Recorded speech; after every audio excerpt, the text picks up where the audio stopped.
Hello, everybody. Thank you for joining me today. I do truly appreciate it, or as the kids say, what's up, guys? But today is a swell day because I went to the mailbox and the friendly neighborhood mail lady hooked a brother up with one of the D's, with one of D's. And when I get one of D's in the mail, it is sure enough too sweet.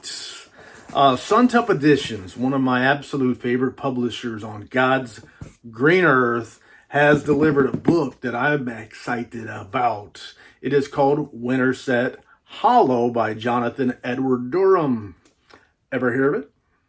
Well, if not, I recommend you hear of it. It's a great book, and I'll talk a little bit about it here in a minute. But talking about Suntup Editions and Paul Suntup's wonderful publishing company, I say a lot of these publishers are one of my favorites. And I think I like publishers in different ways for different reasons and such as that. And Suntup Editions is my favorite of the most expensive publishers that I buy into. So there's a few more expensive. I don't want to say higher end. I don't know, because there's not really a lower end. But the more expensive publishers, I like a lot of them. But Suntup is my favorite of those. And I kind of say, if you ask me what is my favorite book, I'll ask Babylon by Pat Frank. And you said, name one publisher that you would like to make a special edition version of that book? My answer is going to be Suntup Editions. Now, I know Centipede Press has got one coming out, hopefully in the next couple of months. And I'm excited, and you can bet your bottom dollar that I'm mashing them buttons to buy that one ASAP. As long as nothing bad happens between now and then, that is. But Suntup would be the one. You say, one publisher is going to publish that book? I'm going to say, please give me a Suntup Editions version of The Last Babylon by Pat Frank. So that's how they fit in my box. That's how they fit in. Anyway. And Winterset Hollow is a book that I probably did hear about. I saw people bringing it up on maybe a Facebook group, something like Books of Horror or something, but nothing that was on my radar on things I needed to read until Suntup Editions said, we're going to be publishing this book, or people said Suntup Editions was going to be publishing this book. So I had to go out and read it. And I bought this copy. I think I bought this copy right here on Facebook, not on Facebook, on Amazon. I bought this copy right here on Amazon by Credo. I thought I was under the impression it was a self-published book, but I read this book and I really did love it. And in fact, for me, it's a bit of a sad story. Not the book. The book's a little sad too. But I read this book, and about a third of the way through, I remember I walked into the living room and I told my wife, I may be reading the best book that I've ever read in my life. Holy cow. And about halfway through the book, I said, this might still be the best book I've ever read. But that's as far as it went in terms of that. It ended up being a very good book, a book that I really liked, and a book that maybe one day I'm going to have to come back to reading it again. There's a few books out there that I've read multiple times, but typically there are a stack of books this high, 5 deep, that I need to read, so I don't reread a lot. There's a few. Some of my favorites I've read 5 or 6 times, actually. But anyway, it was a very good book. I ended up rating it 4 out of 5 stars. And when Suntup Editions had it out, I ordered the numbered as well as the classic edition. And I'll just briefly show you the classic edition here. The classic edition is limited to 500 copies. It's a beaut. Nice quality slipcase, and I won't show you the whole thing. But the classic edition is signed by the author. And they're limited to 500 copies, but they weren't individually numbered like the numbered edition. And it's signed by Jonathan Edward Durham, as well as the artist, Maura O'Connor. And 2 more beautiful signatures you may not find on the same signature page. Nice signatures, a nice edition for a nice book. Suntup Editions has taken good care of us, as they always do. Quality, quality, quality. Put that back where it belongs. And then let's get to it. Let's open up this numbered edition and see what she looked like. Because when it comes to Suntup, I'm a numbered guy. I'll buy the artist and the classic editions, but I'm typically wanting that numbered edition is the one I want. Now, the lettered is nice. I'm just not buying them. I'm not buying them. That's I feel like if the average person found out about how much money I was spending on some of these books, they would definitely call me words like stupid stuff. I don't know. They probably wouldn't think it's very rational. You folks probably think differently, and that's why I do the YouTube. Honestly, that's it. When I show my my wife a book I bought, she says, a book. I show my kids a book. They say, a book. And I say how much I paid for it, and they say, are you stupid? They don't say that, but they don't get it. But I think a few of you might get it. And that's what I do in these videos. Anyway, Suntup Editions, what I've come to love about these folks, not only great stuff, but they take care of it. You saw how big this box is? That book is nowhere near as big as this box. And then up here is a thick hunk of foam, soft feeling. Feels good. Foam on top to protect the stuff from getting busted up. You see foam cut, die cut, so the book can sit in there, protecting all around for when the boxes get dropped, kicked, busted, all that stuff. Here is the custom bookmark that comes. Each book comes with a book specific, if I could be more specific, bookmark. And it's got an illustration from the book. It looks really good. And I love the artwork here because it fits the tone of the story. The artwork by the book by Jonathan Edward Durham, the illustrations by Maura O'Connor. And it does mention there is a new introduction written for Suntup by the author, Jonathan Edward Durham. So you can see again, the book is fit in this foam cutout so the book can set in there. So it's protected on all sides, top and bottom. Nice. Nice. So let me get it out of this bag and show you what it's all about. Now, Winterset Hollow, I said I really loved it in the first half. The second half was good, but it lost a little bit of the love, the pizzazz as it went, I thought. But a very good book. Like I said, 4 out of 5. One that I had to buy, one that I'm glad to have and excited to have in the collection. And here is our cloth covered case. Look at there. Look at the spine labeling. How good does that look? That's going to look so nice on the shelf. Great big. Let's see. How does it measure up to books like The Exorcist? Just slightly taller than The Exorcist. Slightly shorter than the Magus. A similar clamshell enclosure. And it's cool. And it looks great. And it's quality stuff. So the numbered edition of Winterset Hollow cost me $437.90 with shipping and all, getting it delivered to my house. There are 250 numbered copies.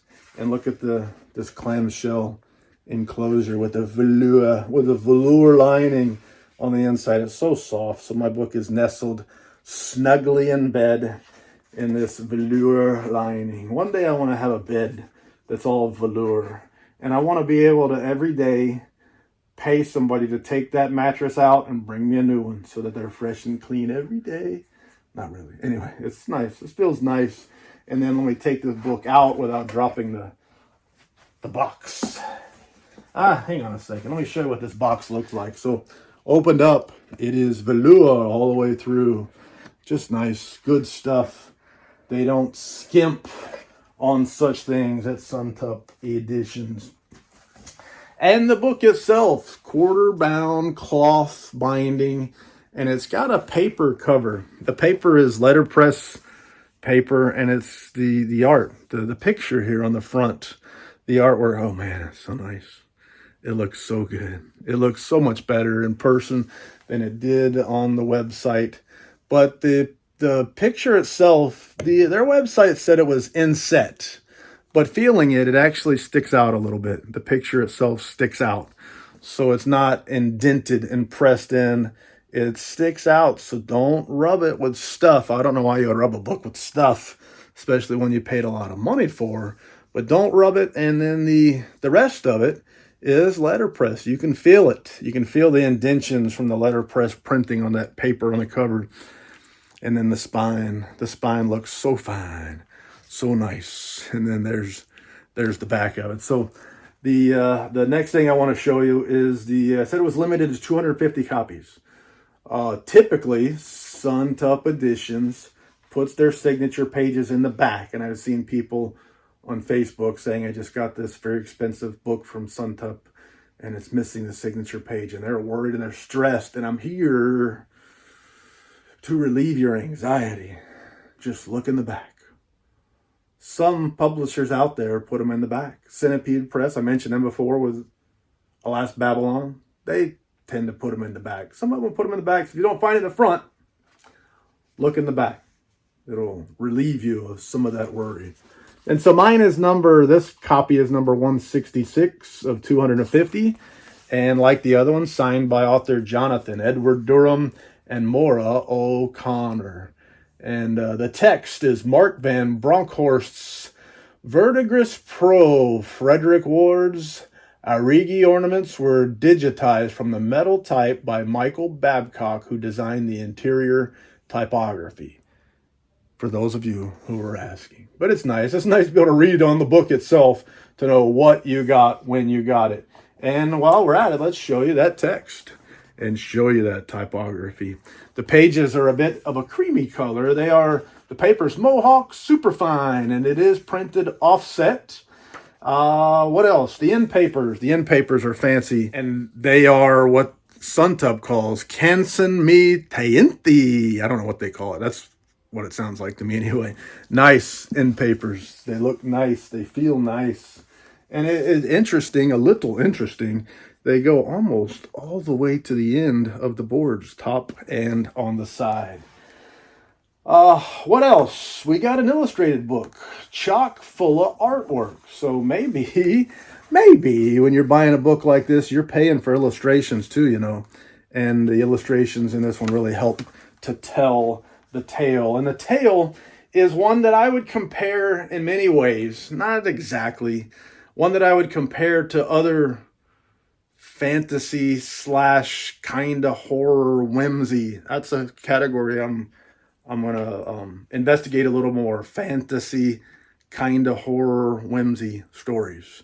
So stories kind of like the Mary Poppins, the Wizard of Oz, Alice in Wonderland, even something perhaps like Sleepy Hollow. Some of that same oeuvre, is that a word?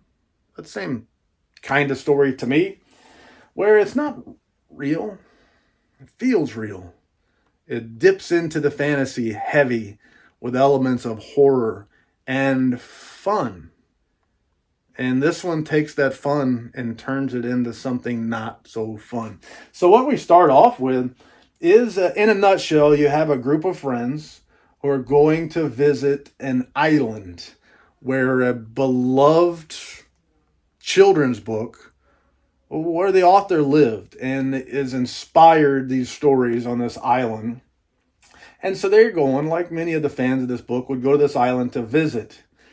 Now, this particular group of friends happen to show up on a particular day, a holiday that's mentioned in the story, and I can't, off the top of my head, this is not a book review, but I can't really remember the name of the holiday. But it was an important day for these characters and the fans, and they go on this day to visit.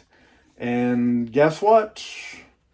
It's what starts off as a once-in-a-lifetime sort of fantasy trip for these big fans, or some of them were big fans. Not all of them were. It turns into a nightmare. And this is a story that starts off fun and whimsy and fantasy, love, peace, joy, all that stuff. And it turns into horror. And more horror and more horror. And so you have these live human type animals from the story, but guess what? They're real. Spoiler, they're real. Look at these pictures. Anyway, and things don't necessarily go the way they would have expected based on the way these characters were written in their beloved story. And they find out more about the characters, more about the island, more about the author, and more about perhaps themselves, their own heritage, their own family, all sorts of cool stuff involved there. And it is. I told you how in the beginning I loved it so much and I kind of lost its luster. Well, imagine this. Of all the books I've read in my life, my absolute favorite book. And for a while, this book was better than my absolute favorite book that I've ever read in my whole life, and I've read it maybe 5 or 6 times. So that's saying something. Now, it couldn't hold that up. It couldn't hold that pace, but no, for me, no book ever has.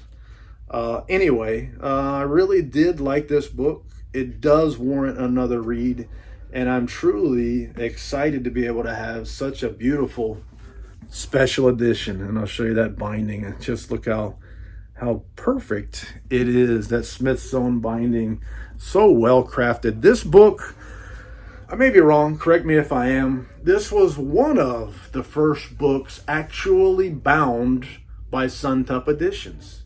Suntup bought a bindery. Suntup bindery, I think it might be called. Anyway, he bought a bindery, and this book was supposed to be bound by someone. I think things went awry, and that's why the book took a little longer than expected. I purchased it in August of 2023, and here it is, November 2024. It has arisen. It's here. And it was held up. I think it was supposed to be done quite a while ago, and they were saying, hey, this book's coming, it's coming soon, sort of a thing, and then problems. So I believe Suntup moved this in-house, bound this book themselves, and they have done a fabulous, fantastic job. Suntup, whether it's them buying good equipment or hiring great people at the bindery, whatever they have done something special there. And I'm glad that I've got this book, that I was able to add it to my collection. It is fabulous. It is one of the greats. I'm so glad I was able to get one. I read it and really loved it. I recommend, even if you don't go buy some fancy version like this, read the book. It's a strong recommend. Anyway, I can think of no more lies to tell. So thank you for your time. I do truly appreciate it. And say la vie, baby. Doo-doo.